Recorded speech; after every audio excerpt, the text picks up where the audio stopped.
They laughed as I was escorted out. The CEO publicly shamed and blacklisted me, claiming to ruin my career. "You'll never work in this industry again." I was cut off, bankrupt and ostracized. Days later he begged, "What do you want?"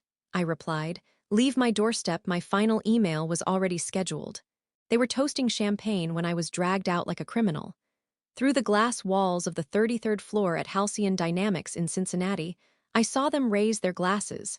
CEO Dean Whitaker, flawless in his Brioni suit, and Talia Brenner, the smug PhD darling they brought in to make my work look corporate-ready.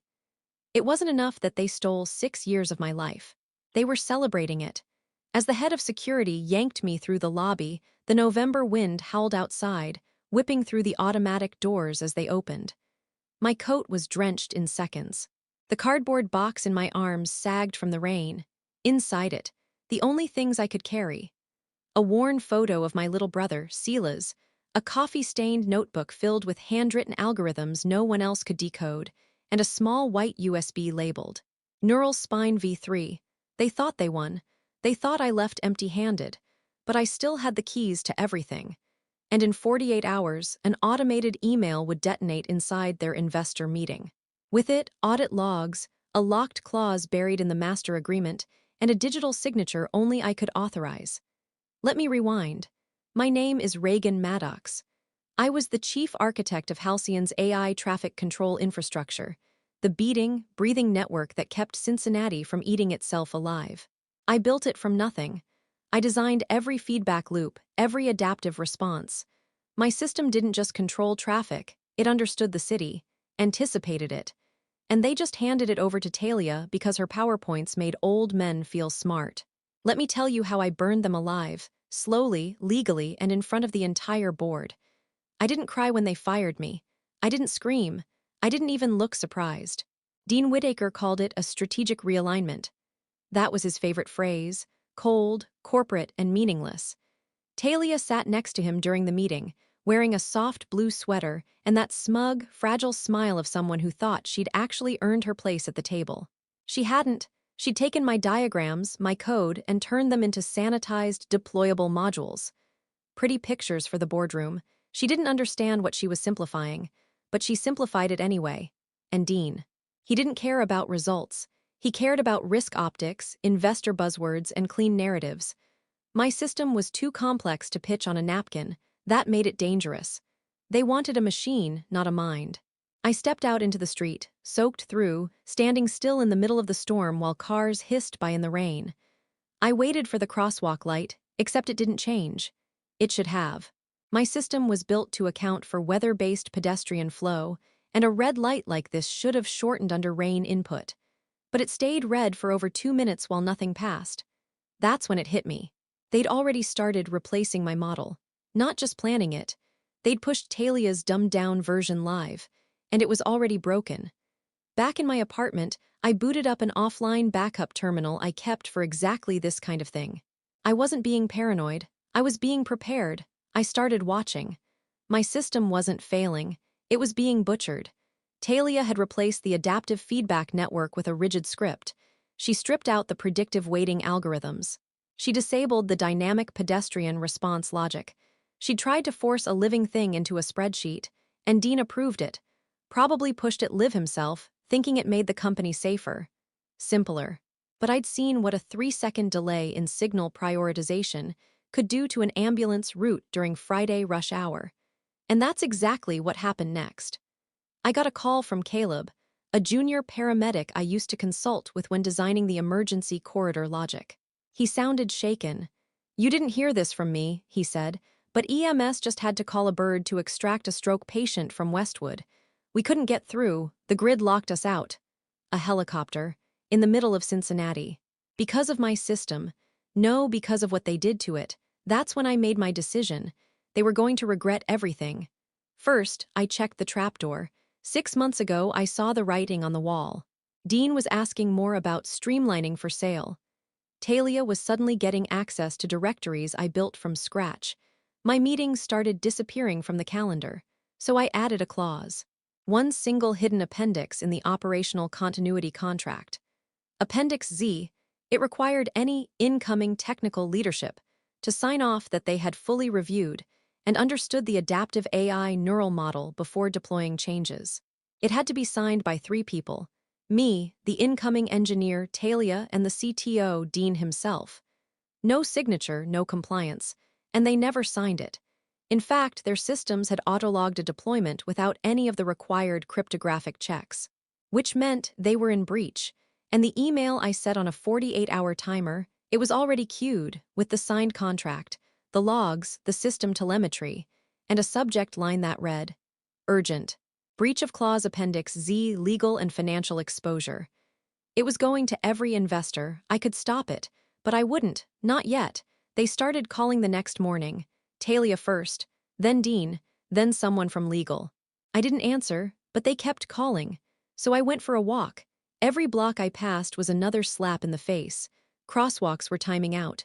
Left turn priorities were lagging. Pedestrian volumes were miscalculated. A high school 2 blocks down had its 3 p.m. dismissal overridden. Crowds of kids stuck waiting in the rain because the system thought there was low pedestrian density. They had no idea what they'd done.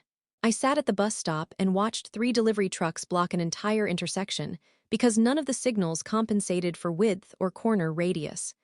The air was filled with honking and swearing, and one man shouted, "It's like the whole damn city forgot how to drive." No, I thought. You forgot how to listen to it. At 7:43 p.m. my phone rang again. Not Dean, not Talia. It was Sergeant Cara Bledsoe from the city's crisis operations team. "Reagan," she said, "we need to talk. Off the record." She took me to a diner near the river. No uniforms, just her in a raincoat and flannel shirt, looking 10 years older than the last time I saw her. "I don't know what the hell is going on inside Halcyon, but my guys are sitting in stalled intersections. Public safety is compromised." I nodded. "And you want me to fix it?" "No," she said. "I want to give you the keys to do it yourself. The city has a backdoor clause. We can seize control of the grid if there's a credible systems failure and the vendor is in breach." I stared at her. "You can do that? We just need proof," I smiled. "I've got a hard drive full." What happened next moved fast.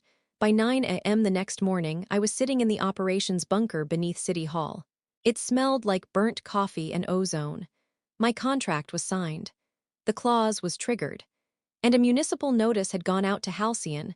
Effective immediately, control of Cincinnati's urban grid has been transferred to Reagan Maddox under emergency authorization.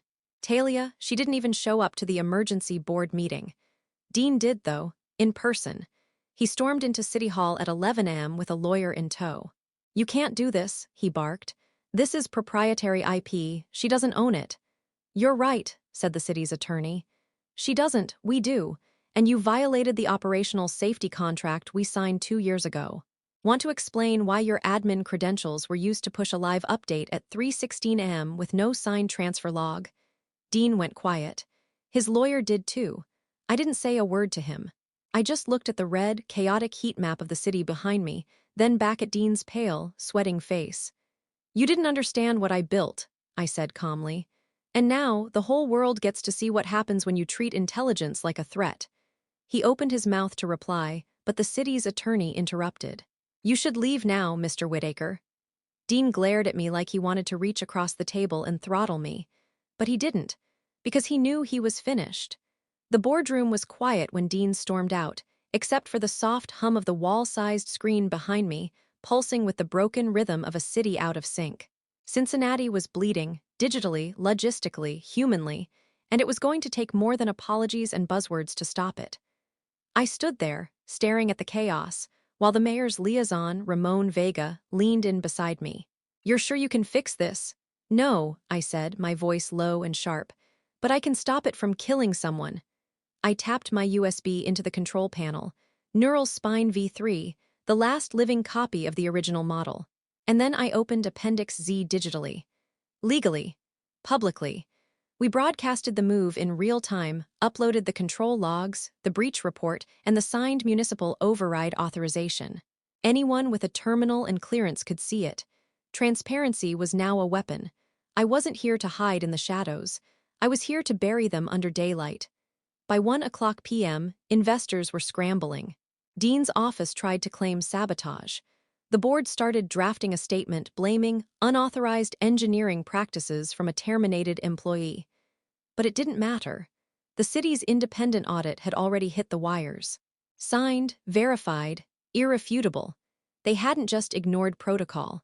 They'd overridden a critical system, one that required triplicate authorization, and never even read the clause that protected them from themselves. It was the equivalent of launching a spaceship without checking the oxygen tanks. And someone had nearly died because of it. I reassembled my original team inside the bunker, people Dean had forced out months ago. Quinn, the guy who wrote the original intersection prediction AI. Leona, the only person who truly understood the behavioral modeling code. And Dev, my watchdog, he built every failsafe in the entire system. None of them asked questions. They just logged in, rolled up their sleeves, and got to work. Our strategy was surgical. We couldn't risk a full revert, that'd cause a hard crash. But we could build a buffer. A translation layer between Lydia's Frankenstein code and my living, learning AI. It would intercept every rigid command and ask the most important question: what are you actually trying to do? And if the intent didn't match the real-time conditions, we'd override it. Silently, efficiently, we called it Whisper. By midnight, emergency lanes were back online. Ambulance routes flowed. Buses started moving. Downtown, once a choked red mass, breathed orange, not perfect, but improving. At 4 a.m., Leona turned from her screen, eyes rimmed red. "You seeing this?" I stared. The system was learning again. Not because of a restart, because it remembered. It wanted to breathe. Like it had been waiting for someone to give it permission. The next morning, the board held another emergency meeting. This time, they invited me. I walked into the same room where they'd once told me my work was too abstract for enterprise. Only now, they were pale, panicked, and very, very polite. Elaine Maddox, the board chair, no relation, cleared her throat. "Miss Maddox, we understand you've regained operational control of the city's traffic infrastructure." "No," I said. "The city did. I'm just the one they trusted not to kill it." Dean was in the corner, arms crossed, trying to act like he wasn't sweating through his collar.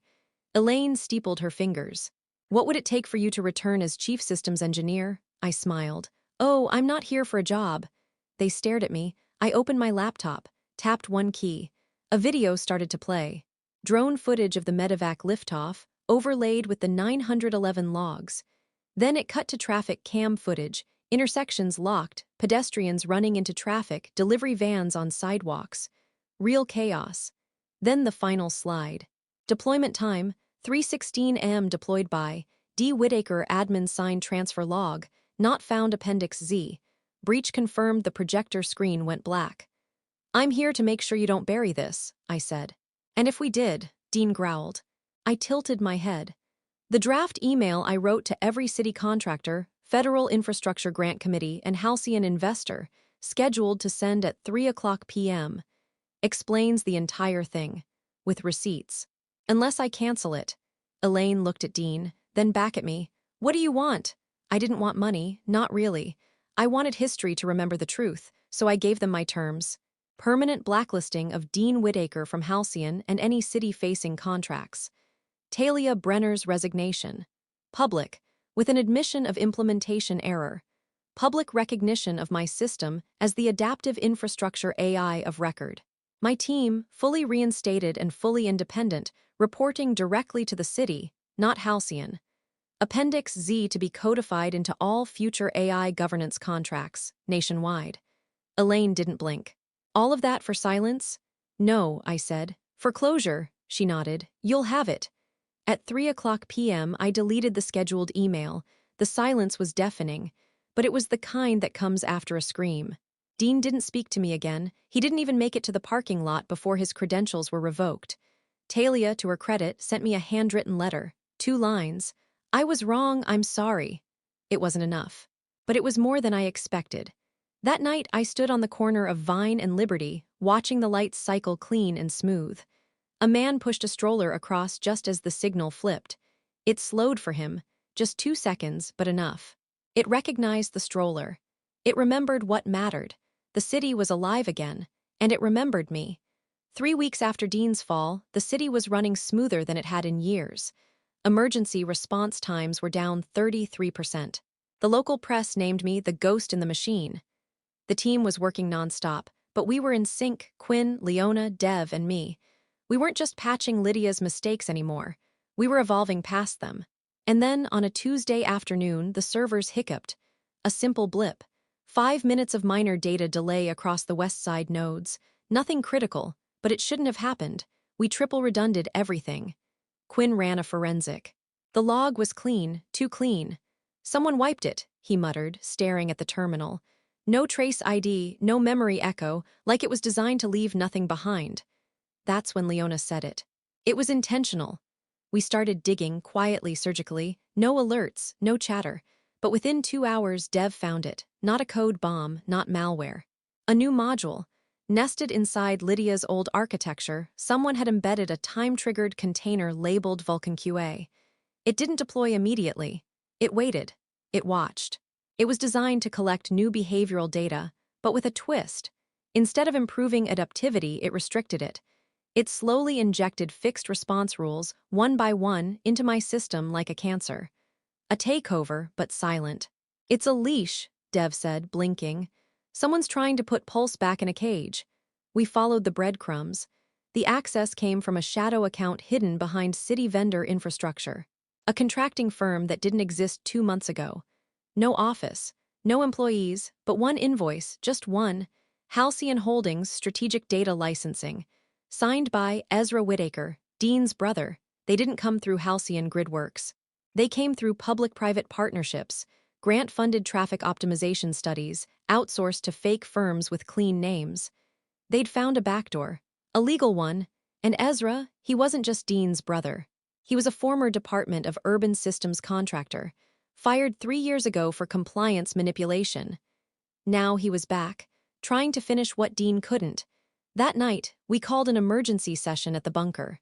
Quinn dropped a new projection map on the screen. If Vulcan QA fully deploys, it'll cripple us, he said. In 30 days, the buffer will stop learning. Within 60, Pulse becomes a dumb grid again. Dev slammed his chair back. This wasn't just sabotage, it was a reinfection. I stared at the screen, cold fury boiling in my chest. Ezra wasn't trying to replace me. He was trying to quietly destroy what we rebuilt, so he could sell his version of safe stability to the federal infrastructure network. It wasn't just about Cincinnati anymore. We needed a counter move, a smart one. I looked at Leona. What's our footprint beyond city limits? She raised an eyebrow. You thinking containment? No, I said. I'm thinking exposure. The mayor didn't answer my first 3 calls. When she finally picked up, her voice was tight. Reagan, if this is about Halcyon again. It's not, I cut in. It's worse. Dean's brother is building a federal footprint. If he wins, cities across the country will install AI systems that look safe, but kill response logic. Pulse will be blacklisted and people will die. Silence. Then, come to the chamber at 9 a.m. tomorrow. Bring everything. And bring a backup. The next morning, we walked into City Hall with a black case labeled Project Medusa. Inside, a deadman's switch. If anything happened to me or my team, or if Vulcan QA propagated outside Cincinnati, it would trigger a full public data dump to every investigative reporter and federal transportation analyst in the country. Leona called it insurance. I called it vengeance with receipts. But Ezra wasn't just waiting around. That night, someone tried to brick our servers. Only this time, it wasn't subtle. A massive DDoS hit the Pulse network at 3:17 a.m. coordinated, precise, and aimed at our side. The buffer held. Barely. When I checked the origin IP clusters, my jaw locked. They came from federal contractor nodes in DC. Ezra had taken it to the next level. This wasn't sabotage. This was war. By sunrise, the bunker felt like a war room. I hadn't slept. None of us had. The walls were covered in whiteboards layered with arrows, logs, access trails, and deployment trees. Dev looked like he was running on caffeine and hate. Leona had gone quiet. Quinn had stopped joking entirely. That was how I knew this was serious. We weren't just protecting a system anymore. We were defending something bigger. The idea that cities could learn. That infrastructure didn't have to be cold and cruel. It could be smart, human, alive. And Ezra Whittaker wanted to turn all of it into a product. At 10:11 a.m., Dev hit something. Found it, he said, spinning his laptop around. On the screen, a contract, issued by a federal innovation grant body, signed just 4 days ago. Subject, Project Vulcan Phase 2 Pilot Cities Grantees, 6 U.S. cities. Deployment partner, Whitaker Strategic Systems. Phase 2, Quinn said, eyes wide. This was never just about Cincinnati. It wasn't. Ezra had played the long game. While Dean publicly drowned, Ezra went underground, quietly building a compliant, rigid clone of my work. No emotion, no edge. Just a glorified decision tree in a fancy skin. And he was selling it to the government as a safe alternative to unstable adaptive systems. His pitch: no unexpected learning, no black box behavior. Total command transparency. I knew the language. He was selling Pulse's very strengths as weaknesses, but that wasn't even the worst part. Leona found the contract's annexes. They included citywide data access privileges, not just traffic, weather feeds, water pressure maps, utility usage logs, even public school calendar syncs. He wasn't building infrastructure. He was building a surveillance engine, the kind that could track, predict, and nudge human behavior without anyone noticing. He wasn't engineering safety. He was engineering control. I stood in front of the map of Cincinnati and stared at it. The intersections, the bus lanes, the zones with their own rhythms, their own rules, they had quirks, moods, even patterns. They weren't just circuits. They were stories, people's stories. And Ezra wanted to pave over them. That night, someone broke into Quinn's apartment. Nothing was stolen, but his laptop was smashed. The server router was fried, and a piece of duct tape was stuck to the inside of his front door. On it, a QR code. Quinn scanned it from the lab. It linked to a private web page, plain text. "Stop, Pulse is dead, soon you will be too." We brought it to the mayor. She read it twice, then handed it back. "No police," she said. "What?" Cincinnati PD is already part of Project Vulcan's pilot program. Their data streams were annexed last week. If we involve them now, Ezra will know. So we kept quiet. But that night, I had my locks changed. Twice, and I slept with a thumb drive taped to my ankle. On Thursday, a package arrived at the municipal mailroom. No return address. Just one label, to RMADDOX inside a manila folder. Inside that, surveillance photos, me, Quinn. Leona, even Dev, going to work, at the grocery store, walking to the bus. All dated, all time-stamped, all taken within the last 5 days. There was no note, just one image clipped to the front. A traffic camera screenshot, downtown, near City Hall. The image showed a traffic light turning green as a pedestrian stepped into the crosswalk. The timestamp, 1 second before the signal was supposed to change. Someone was manipulating Pulse, from the outside. We huddled that night, late in the bunker. "What if Ezra already compromised the relay?" Dev asked. "What if he's not waiting to launch Vulcan? What if he's running it in ghost mode now?" "Impossible," Leona snapped. "We control access." "Do we?" I asked, because I wasn't sure anymore. The system had too many layers. Citywide infrastructure was tied into state contracts, federal APIs, even third-party maintenance.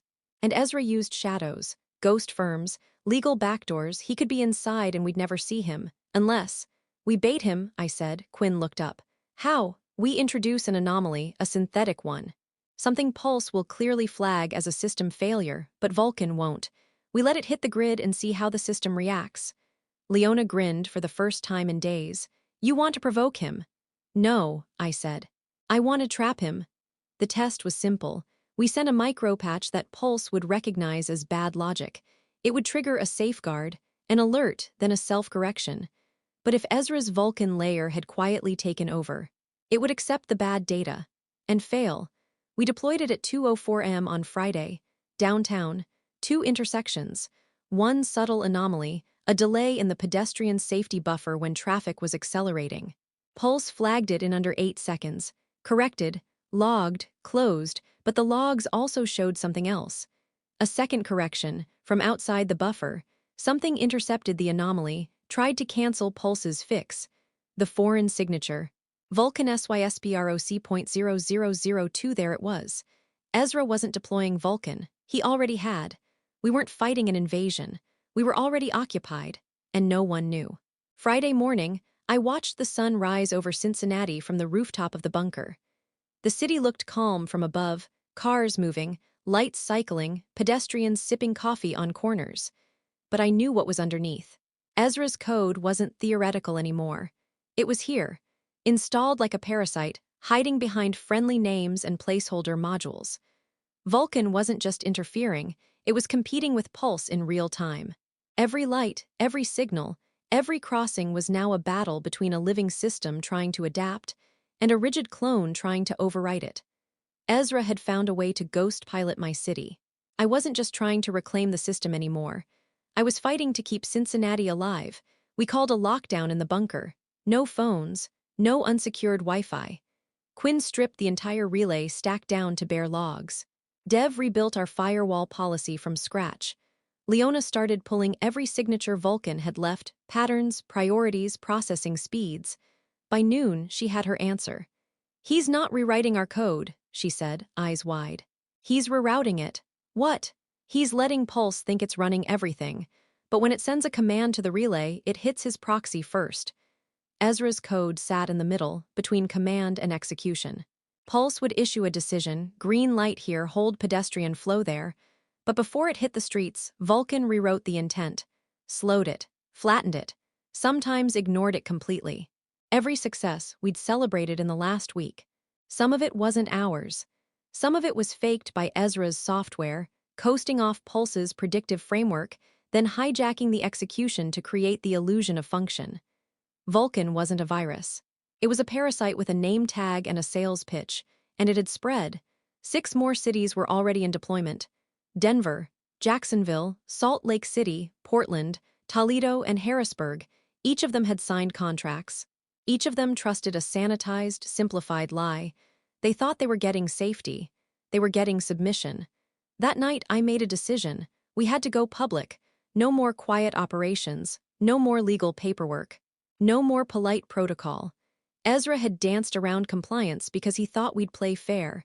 But I wasn't Dean. And I wasn't Lydia. I was the architect. And it was time Ezra saw what happened when you tried to steal from the person who designed the vault. At 3:00 a.m., Quinn launched Medusa.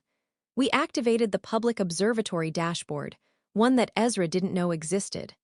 A raw, unfiltered feed of traffic decision logs, command execution deltas, and behavioral prediction scores. And we opened access to everyone, coders, urban planners, journalists, activists.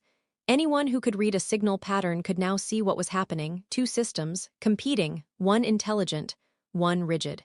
Pulse was identifying school dismissal zones and adjusting light timing in real time. Vulcan was overriding them with fixed 90-second cycles. Pulse was lowering bus priority in pedestrian-dense corridors after a soccer game. Vulcan was keeping the bus lanes green and nearly causing a pileup. The evidence wasn't just technical. It was visual. You could see the choke points, the delays, the cascading failures, all stemming from Vulcan's injected logic. Ezra had been trying to prove Pulse was unstable, but our logs proved the opposite. Pulse was keeping the city alive in spite of Vulcan. By morning, Ghost Grid was trending. One thread compared Pulse and Vulcan's decision-making logic line by line. Another posted time-lapsed videos of intersections before and after Vulcan intervention. Then a journalist from a tech site in Denver found something buried in the federal grant appendix. A clause allowing Vulcan to collect anonymized mobility profiles for monetization. That wasn't in any press release, but it was in the contract. Ezra had sold the government on stability while secretly building a data harvesting empire. At 1:47 p.m., Ezra went live. A press conference, polished backdrop, corporate flags. He wore a gray blazer and soft smile. The kind that screamed, "I'm not evil, just successful." "I want to assure the public that the Vulcan initiative is safe, tested, and fully compliant," he said. "Our data shows significant reductions in travel times and increased safety margins." He never mentioned Pulse, never mentioned Cincinnati, but he did mention me, indirectly. Of course, some individuals disgruntled by changes to legacy systems are attempting to undermine progress with misleading data. That was his mistake, because Pulse had no ego, only logs, and the logs didn't lie. I walked into Mayor Navarro's office at 4:00 p.m. She was already standing. "I watched it," she said. "He thinks he's untouchable. He's not." "I want to hit him," she said. You will, I said. But you're not going to lead the charge. She raised an eyebrow. Who then? The people. We started the push that night. Over 1,200 independent engineers had signed on to Medusa's distributed node system. We called it Glass Pulse, a transparent, publicly governed overlay of every city where Vulcan had infected the infrastructure. It didn't take control. It just watched. But what it saw was enough. In Harrisburg, an ambulance was delayed by 3 minutes at an intersection overwritten by Vulcan. In Salt Lake City, a light cycle failed to adapt to a snowstorm warning. Vulcan ignored the API. In Jacksonville, a bus full of kids was stranded in gridlock after Pulse's evacuation logic was overwritten. People started recording, tweeting, posting. The cities began bleeding in public. And Ezra, he started to sweat. At 6:12 p.m., Dev pulled me aside. I cracked the Vulcan update servers, he whispered. There's a kill switch, not for Vulcan, for Pulse. What? He's planning a full erasure. If he detects any direct Pulse control or audit activity, it wipes the node. How long? He's scheduled it for Monday. That gave us 72 hours. 3 days before Ezra tried to burn the evidence. We had one shot. Operation Marrow, I said. Leona looked up. You're serious? I nodded. We don't just reveal the parasite, we cut it out, permanently. Saturday, 6 o'clock am. The air inside the bunker felt electric, static on metal, caffeine in veins, adrenaline riding shotgun. The whiteboards had no blank space left. Laptops buzzed with open terminals. Everyone was working on something. Code, patches, countermeasures. Operation Marrow wasn't just about saving Pulse. It was about exposing Vulcan at the root and yanking Ezra's cancerous system out of every city before his Monday kill switch turned it all to ash. We had 48 hours, and the parasite was already in the bones. Quinn located the core relay IDs embedded in the Vulcan protocol, hard-coded into the firmware of dozens of new traffic light controllers installed in the last 3 months. That was Ezra's insurance. Even if Vulcan was shut down, the physical hardware was his. Every node had remote reboot capability. Each reboot could overwrite Pulse with a factory reset that had Vulcan pre-installed. You can't just kill the code, Quinn said. You have to kill the machines. And we couldn't, because the hardware was city-owned now. But the relay signatures, Dev murmured, we might not need to destroy them. We just need to fool them. By mid-morning, we had a plan. We'd fake a total Vulcan system crash from the inside. Trigger a false positive failure event across all infected nodes. A chain reaction that would cause every active Vulcan relay to self-disable. Then, while Ezra scrambled to prove it was a bug, we'd inject Pulse back into full control. But the trigger had to be clean. One strike. One time. And once it started, no one could stop it. Leona wrote the logic for the fake anomaly, a deliberate contradiction between time-of-day logic and pedestrian temperature adjustment data. In real-world terms, Vulcan would believe a city was simultaneously experiencing snow, midday heat, and midnight foot traffic, an impossible set of conditions. It would trigger its emergency halt protocol, log the error, and enter safe mode. All we have to do, Leona said, is make the entire system believe it's hallucinating. Dev smiled. We're gaslighting his code. Saturday, 7:03 p.m., the file was ready. We called it boneless. I looked around the room.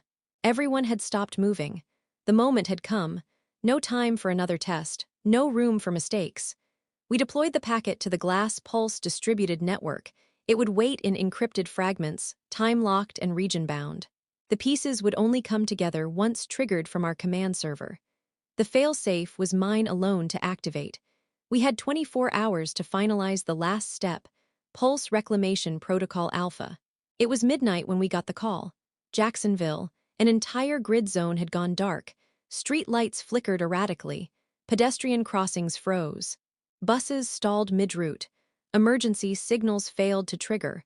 A Pulse engineer there, one of ours, called it in with his voice shaking. It's not responding, he said. Vulcan isn't correcting, it's not falling back. The override command won't take. Then his voice dropped to a whisper. They pushed a patch. I saw it go live. They're reinforcing the kernel. Ezra had moved first. He knew we were coming, and he was hardening his grip. He wasn't going to wait for Monday anymore. We had to move now. But before we could deploy Boneless, we needed one last thing, proof. Of who ordered the override, of who greenlit the wipe protocol. We had data. We had logs. But we didn't have a signature. Until Dev found the backdoor. Ezra's team was sloppy. They'd created a private admin console for Vulcan operations, hidden inside a dev server labeled Beta Sim 43. A leftover from early simulation days, something they thought no one would ever check. It required 2 logins, but Dev didn't need both. He spoofed the session. And what he found made my blood run cold. A full-voice log of an internal review. Ezra, on record, saying the quiet part out loud. Pulse's design doesn't scale. It's emotionally coded organic. That's its flaw. It thinks too much. Vulcan is clean. It gives us control. If we can get it stable long enough for investors to buy in, we'll wipe every node clean and call it optimization. She'll be erased. Pulse will be a ghost story. And then, make sure the overwrite goes live before Monday. I want it done before the city even knows. I downloaded the recording, then I downloaded the console access logs. They were all tagged, uadmin, Ezra Whittaker, caught, logged, fingerprinted.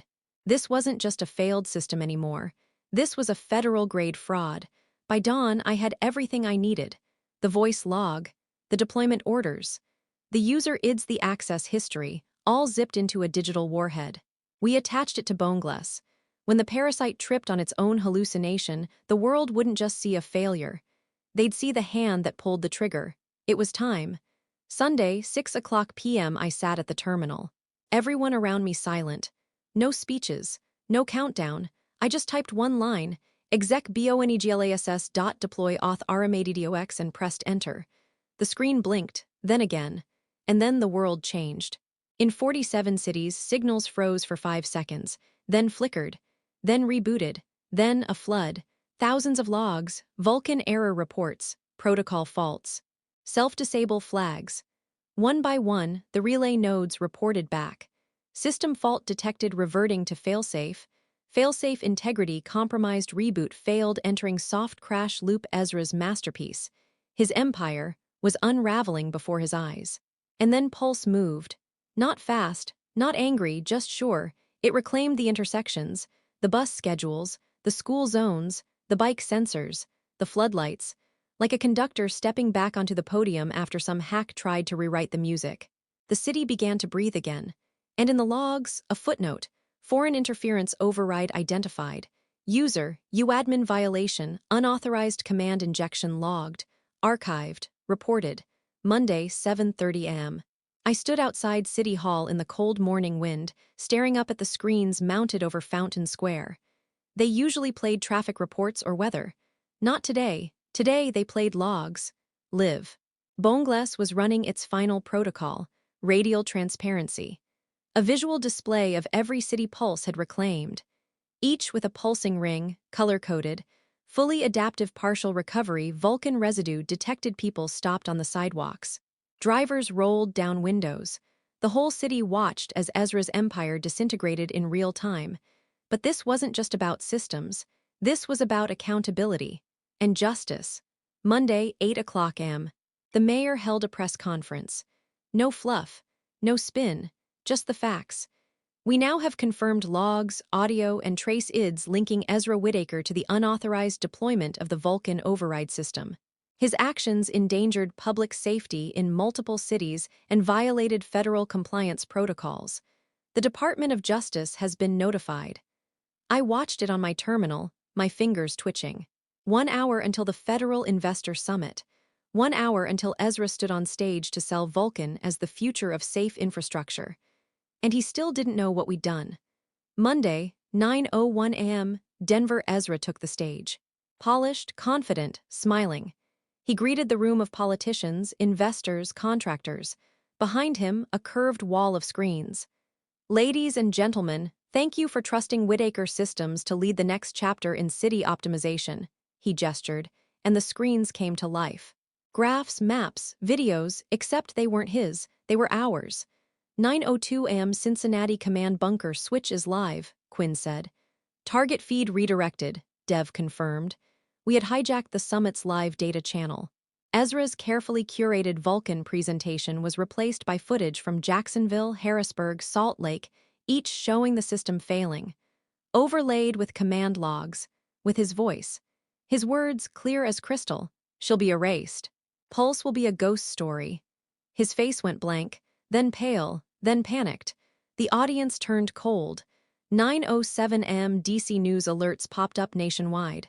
Breaking, Ezra Whittaker accused of infrastructure fraud. DOJ to launch investigation. Breaking, leaked voice logs tie Whittaker to system sabotage.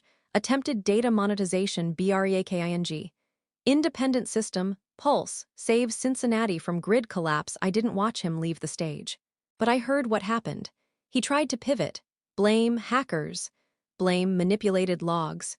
It didn't matter. Because just then, the DOJ's Office of Cyber Infrastructure issued a formal freeze of all Vulcan deployments and a subpoena for Whittaker Strategic Systems' internal comms. Ezra never made it back to his hotel. Monday, 10:21 am, I walked through the front doors of Halcyon's old headquarters. The same building where they'd fired me, where they raised champagne over my work like it was a trophy. It was empty now. The logo was coming down.